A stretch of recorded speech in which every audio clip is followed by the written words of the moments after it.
Good evening, guys.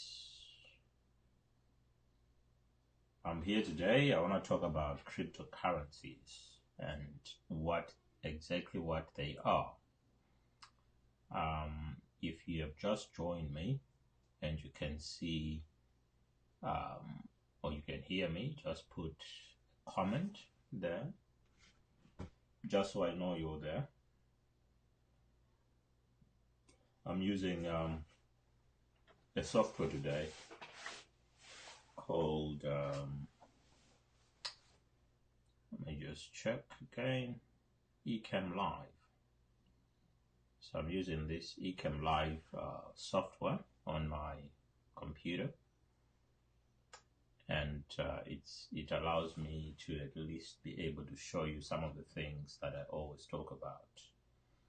So I'm just going to start by describing straight away what a cryptocurrency is. So a cryptocurrency is like digital cash, or is actually digital cash, like Bitcoin. The Bitcoin cryptocurrency, the Bitcoin is actually digital cash, in the sense that in the physical world where we have actual real money, we are able, if you have say £10 in your pocket, you're able to use that £10 to pay for goods and services.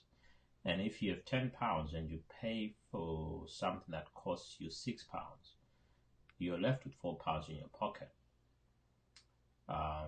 And then you're able to use that £4 for something else. Now, the problem with the digital form of money as we've known it so far is that there's a problem called the double spending problem. And this problem comes about because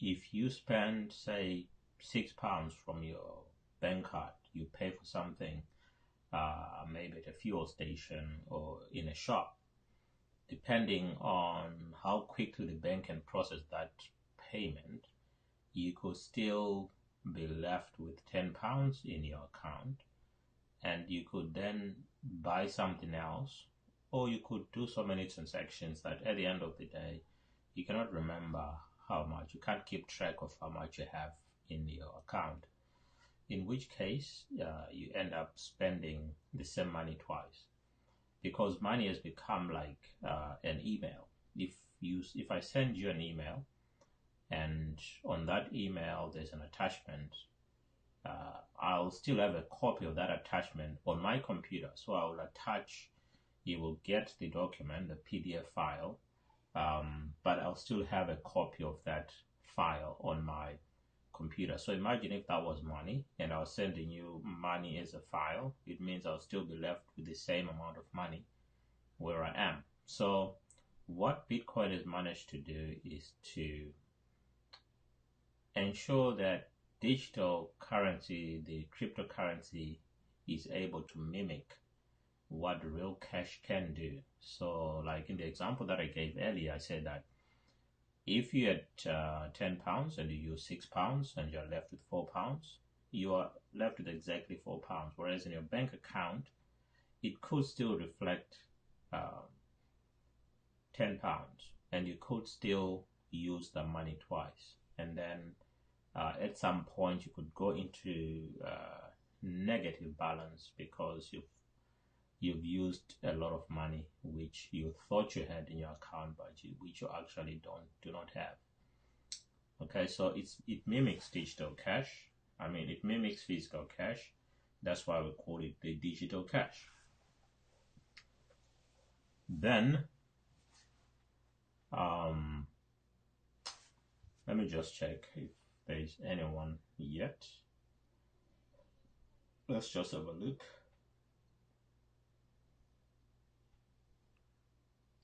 That's me there.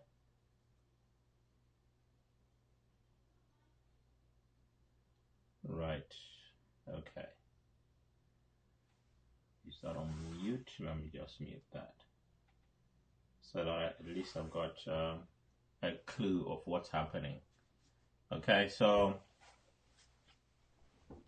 that's digital cash. Now let's look at the decentralized database, because that's what cryptocurrency is. So cryptocurrency is a decentralized database. What does that mean? It means that money itself is a database. What does that mean? It simply means that money is just a record of your goings in and your comings out. So what does that mean? It means that if you have, say, £1 million in your account, okay, you cannot just go to a bank and say, I want to withdraw £1 million, and you get it as cash. They probably do not have it as cash, but they've got it on a spreadsheet, and it's reflecting on your spreadsheet, okay, on the database. Now, here comes cryptocurrency, and cryptocurrency is exactly the same. It's also a database. It's also a list of transactions. But the difference now is that this list of transactions is on a decentralized database. So instead of having a database which is housed on a, say, on a centralized platform, like, say, a bank like Barclays would have all your transactions with them, so they have the transactions in their possession, and something could go wrong. The bank could be compromised, the bank could be hacked or something like that, because it's a centralized system, which is why we've had situations where some login details or passwords have been compromised of really big companies. But Bitcoin is decentralized. So what does that mean? It means that the database actually stays on the individual computers of all the people who have a stake in the cryptocurrency. So everyone who has some cryptocurrency, say some Bitcoin, will be on the same spreadsheet, and that database will be on every computer of all the people who are taking part.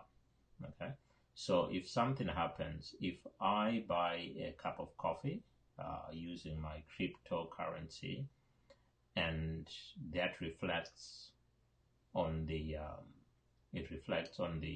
database, then it's going to reflect on every database of every transaction of every computer which is on the network, because it's decentralized. Okay, what does that also mean? It means that if any of those computers are down, transactions will carry on and be updated on the other computers, and that database is kept updated. So a lot of people have issues with, say, or they have questions as to whether or not the people on the platform, since it's a public ledger, since it's public, because it's decentralized. So the question is, do they have, can their transactions be seen by somebody else? And the answer is yes, they can be seen, but because of cryptography, their accounts just appear as a string of numbers. Okay, so there is nothing to identify who exactly owns what. Okay, in terms of they don't put their actual names there. Okay, they don't put their actual names there, but they're able to they're able to log in and be able to access their part of this, because it's a network and all the Bitcoin are on that one network. Okay, so cryptocurrency is just the incentive for keeping that database secure, because what you're trying to do is to secure the database, and you're using miners. I'm sure you've heard of cryptocurrency mining. Miners are those machines or those computers which are trying to guess what the correct, every time there's a transaction, they are going to try and guess the answer or the code which validates that transaction. And when that happens, they are rewarded in Bitcoin. And there's only 21 million Bitcoin. And one question I got asked yesterday was, do you have to buy 1, 2, 3 Bitcoin? And the answer is no. You can just get a fraction of a Bitcoin, a thousandth, a millionth of a Bitcoin. Okay, you can do that. You can buy £1 worth of Bitcoin. You can buy 20,000 pounds worth of Bitcoin. It's all up to you. Okay, I'm just going to change this currency into. It's only, looks like it's only in USD and Bitcoin, Ethereum. I'm just going to leave it in US dollars. Okay, so I've got a website here, and it's called the CoinMarketCap.com, and this is the place where you can find all of the cryptocurrencies, the coins and the tokens, all listed here. And at the top is Bitcoin, so they are arranged in terms of their market capitalizations, or how much of the market they actually own. So Bitcoin is right at the top. It has a market cap of 116 billion at the moment, and it's gone up to almost half a trillion before. It's gone up to about 400, 500 billion. And so at the moment it's on 116 billion, 817 million, 395,445. And it's at 6,888 US dollars at the moment. The volume of transactions over the last 24 hours has been 4,956,240,000. So you can see almost 5 billion worth of transactions in the last 24 hours. So what does that mean? It means that it has actually been able to not surpass, but maybe surpass some of the budgets of some countries even. Okay, so that's the market cap for Bitcoin. And the number of Bitcoins in supply, which are in circulation at the moment, is 16,958,075 Bitcoin. And so there's less than 5 million Bitcoin to go, because that's almost 17 million already mined. So when the incentive started for Bitcoin, it used to be that every time a computer or a miner is rewarded with Bitcoin, they were given 50 Bitcoin, and then after 4 years, it went down to 25 Bitcoin, and then after another 4 years, it runs every 4 years, so it halves every 4 years. So after another 4 years, it was 12.5, and I think they are 12.5 right now, but there's almost 17 million have been mined so far. Then the next cryptocurrency is Ethereum, and you can go on the website and go through all this, but you have Ethereum, the next one. So Bitcoin is at 116 billion, Ethereum is at 37 billion, Ripple 19 billion, Bitcoin Cash, which is it used to be part of Bitcoin, but there was what they call a fork, F-O-R-K. And when the fork happened, there was Bitcoin, and then there was Bitcoin Cash. So the original Bitcoin is sometimes called the Bitcoin Classic. That's why it's BTC for Bitcoin Classic. And Bitcoin Cash is BCH for Bitcoin Cash. Then at number 5, we have Litecoin. At number 6, we have EOS. Number 7, Cardano. Number 8, Stellar. Number 9 is Neo. Number 10, IOTA. IOTA is on 2.7 billion, almost 3 billion. Neo has 3.067 0.076 billion. Stellar is at 3.8 billion. Cardano 4.03 billion. EOS 4.43 billion. Litecoin 6.7 billion. Bitcoin Cash 11.076 billion. So you can see just how much. And I don't know if I can see the actual, like the total. We can go to number 100, Syndicator, which is on 91 million. So Syndicator is on 91 million, and that's the 100.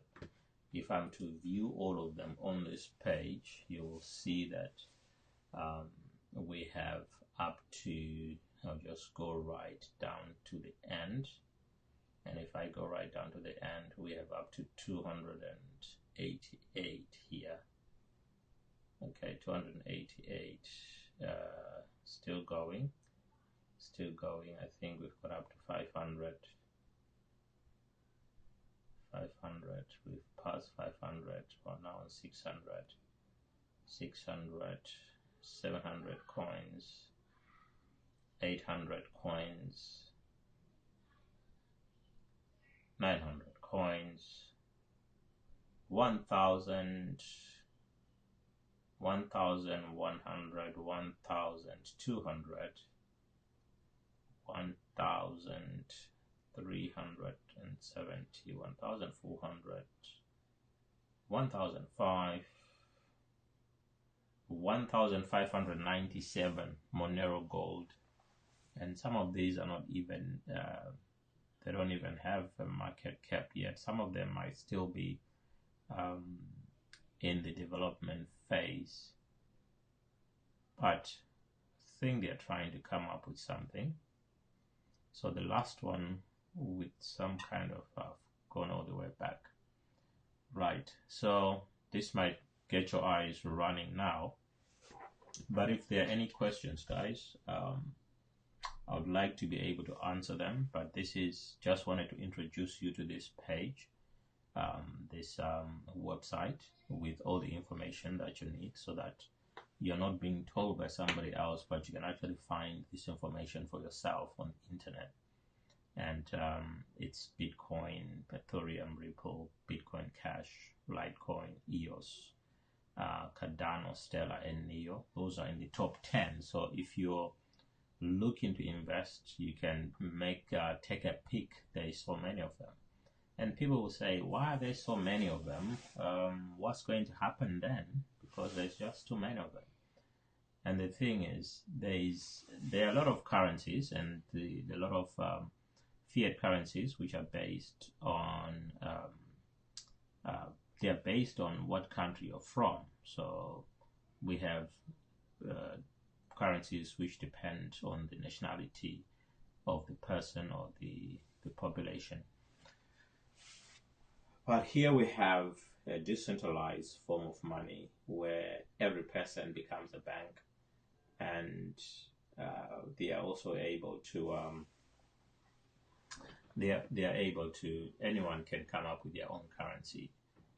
And so people say, so if there are so many currencies, what's going to happen? And the answer is, well, it all depends on how acceptable the currency is. I mean, if you look at Bitcoin, for example, it's on 116 billion. You compare it to something like Populous, right, at number 30, and it's only 442 million.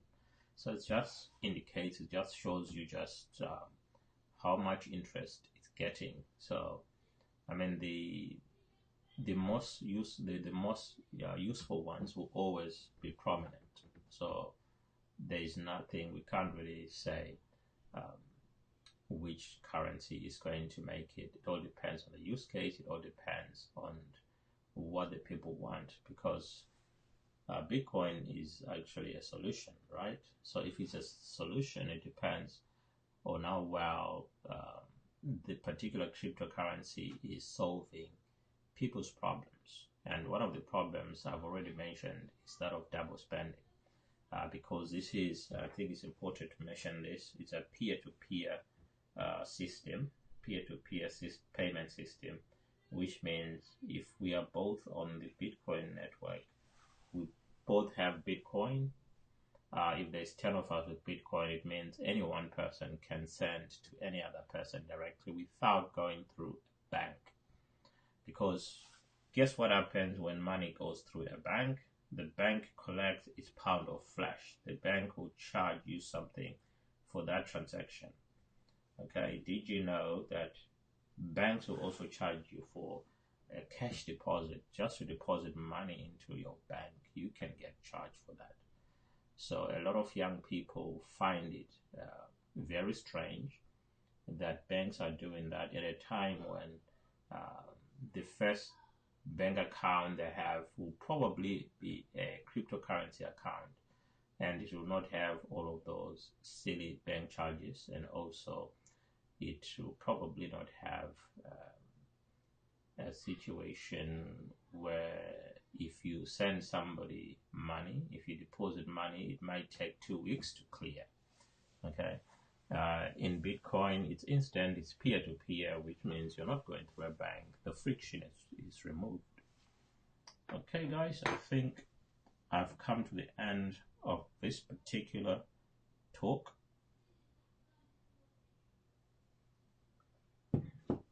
So I'll see you in another video. I think I'm going to make another one straight after this, because I want to talk about some of the things which are happening in Zimbabwe. So I'll see you in the next video.